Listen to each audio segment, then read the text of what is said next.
উফ, আজকে তোমাদের সঙ্গে শেয়ার করতে চলে এসেছি খুব সুন্দর একটা রেসিপি। রেসিপিটার নাম কি বলো তো? রেসিপিটার নাম হচ্ছে তড়কা। আর আমার ছেলে আমাকে তো মাঝে মাঝেই বলে বসে, আজকে এটা করো, আজকে সেটা করো। আজকে বলেই বসলো, মাম্মি তড়কা বহুদিন খাই না। আর আজকের তড়কাটা হচ্ছে আমার দিদির বাড়ির গাছের মুগ কড়াই দিয়ে বানানো।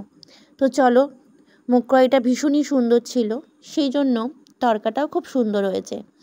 আর এই তড়কার রেসিপিটা তোমাদের সঙ্গে শেয়ার করব। তড়কা হয়তো অনেকেই বানাতে জানো, আবার অনেকে জানোও না।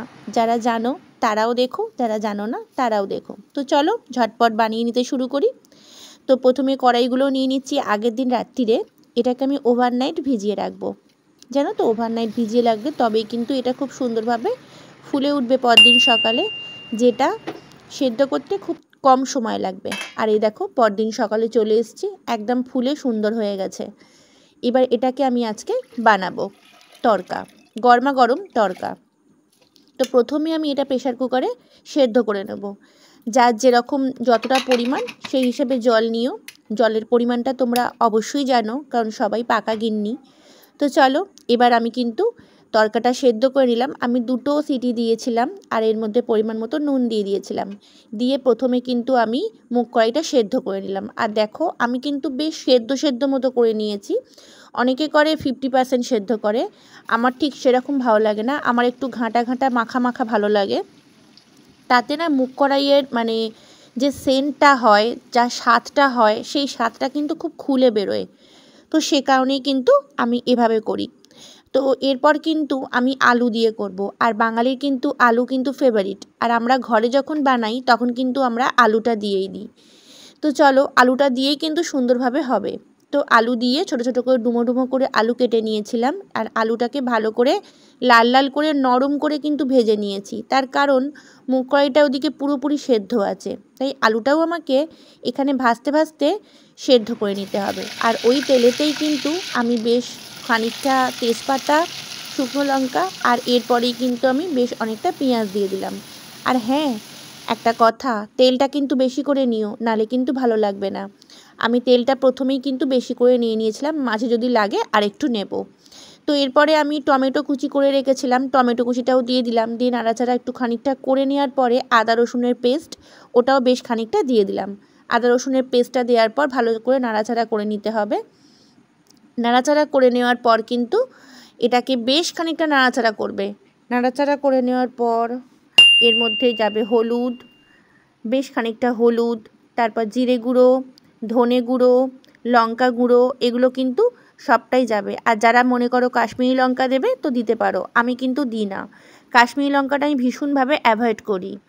তো এরপরেই আমি আরেকটু তেল দিয়ে দিচ্ছি, কারণ তেলটা কিন্তু একটু বেশি পরিমাণেই লাগে, কারণ মশলাটা অনেকটা আছে, তড়কাটা অনেকটা। তো আমি এটা করে নেওয়ার পরেই কিন্তু, এটা যেহেতু এগ তড়কা করছি, তো আমি এর ওপরে কিন্তু 2টো ডিম ফাটিয়ে দিয়ে দিচ্ছি। আর আমার মুগ কড়াইটা 250 মতো ছিল, তো সেজন্য আমি 2টো ডিম দিচ্ছি। তোমরা যদি এর থেকে বেশি পরিমাণ নাও তাহলে আরেকটা ডিম কিন্তু দিয়ে দিও, তাতে স্বাদটা কিন্তু বেশি খুলে আসবে। তো আমি কিন্তু ডিমটা এর মধ্যে দিয়ে মশলার সঙ্গে দিয়ে কিন্তু ভালো করে একদম মিক্সড করে আমি এর মধ্যে করে নিচ্ছি, তাতে কিন্তু স্বাদটা বেশ খুলে আসবে। তো মশলাটা দেখো একদম কমপ্লিট হয়ে গেছে, রেডি হয়ে গেছে। তো এই পর্যায়ে কিন্তু আমি সেদ্ধ করে রাখা মুগ কড়াইটা দিয়ে দেবো। আর একটু নাড়াচাড়া করে নেব। করার পরেই কিন্তু আমি এর মধ্যে যে ভেজে রেখেছিলাম আলুটা, সেটাও কিন্তু আমি এর মধ্যে এই সময়তেই অ্যাড করে দেবো, কারণ সব কিছুই আমার সেদ্ধ আছে। জাস্ট একটু ভালো করে ফুটে গেলেই কিন্তু এটা রেডি হয়ে যাবে। তো আমি এটাকে ভালো করে নিলাম। এরপরে একটু জল দিয়ে দিলাম। জল দিয়ে কিন্তু জলটা না দিলে ঠিক হবে না, জলটা দিলে তবেই হবে, কারণ মুগ কড়াইটার মধ্যে জল তেমন ছিল না। তো এটাকে দিয়ে কিন্তু ভালো করে নাড়াচাড়া করে নেওয়ার পরে আমি 2টো গোটা লঙ্কা, শুকনো লঙ্কা নয় কাঁচা লঙ্কা, আর এর মধ্যে দিয়ে দিলাম কস্তুরি মেথি। তো কস্তুরি মেথিটা দিয়ে দেওয়ার পরে কিন্তু আমি এর মধ্যে দিচ্ছি শুকনো লঙ্কার গুঁড়ো। একটু লঙ্কার গুঁড়ো দিয়ে দিচ্ছি, তার কারণ ঝালটা কীরকম হয়েছে না হয়েছে তার জন্য একটু ঝাল একটু পরিমাণ মতো সব কিছু না হলে কিন্তু ভালো লাগে না। আর অবশ্যই কিন্তু একটুখানি মিষ্টিও দেবে, চিনি না দিলে কিন্তু ভালো লাগে না। আর রাঁধুনিদের সবথেকে বড় টিপস হচ্ছে রান্না করতে একটু হাতে নিয়ে চেখে দেখা। অবশ্যই দেখবে, আমি কিন্তু হাতে নিয়ে চেখে দেখি, তাতে কোনো খারাপ কিছু নেই। আমি ভগবানকে দিই আর নিজেরাই খাই, যাই করি না কেন হাতে একটু চেখে দেখি যে সব কিছু ঠিকঠাক আছে কি না, তবে না সবার পাতে দেব। তো এবার রান্নাটা পুরোপুরি কমপ্লিট হয়ে গেছে। আমি এরপরে কিন্তু এর মধ্যে একটুখানি গরম মশলা আর ঘি দিয়ে দিলাম, আর আমার রান্না পুরোপুরি কমপ্লিট। কি লাগছে তো লোভ, জিভে জল আসছে তো? এর স্বাদের কিন্তু ভাগ হবে না, অত্যন্ত ভালো হয়েছে, প্রচণ্ড টেস্টি হয়েছে। তবে হ্যাঁ, আমার ছেলেকে আমি জিজ্ঞাসা করব, আমার ছেলে কিন্তু গোমরামুখো, আগেও বলেছি এখনও বলছি। তো আজকের ভিডিওটা যদি ভালো লেগে থাকে তাহলে অতি অবশ্য একটা লাইক দিও, কমেন্টস করো, শেয়ার করো, আর কে কোত্থেকে দেখছো একটু জানিও। আর যারা নতুন বন্ধু আসছো প্লিজ প্লিজ সাবস্ক্রাইব করে পাশে থেকো। তো আজকের মতো এই পর্যন্ত, পরের রেসিপির জন্য তোমরা ওয়েট করে থেকো, পরের ব্লগের জন্য তোমরা ওয়েট করে থেকো। আমি কিন্তু ছোট ছোট অনেক ব্লগ নিয়ে আসছি, তাতে আমার সব রকম ব্লগই থাকছে, কুকিংটাই বেশি থাকছে। তোমরা কিন্তু একটু সাথে থেকো, পাশে থেকো। তো আজকের মতো এই পর্যন্ত, আসলাম, টাটা, লাভ ইউ অল।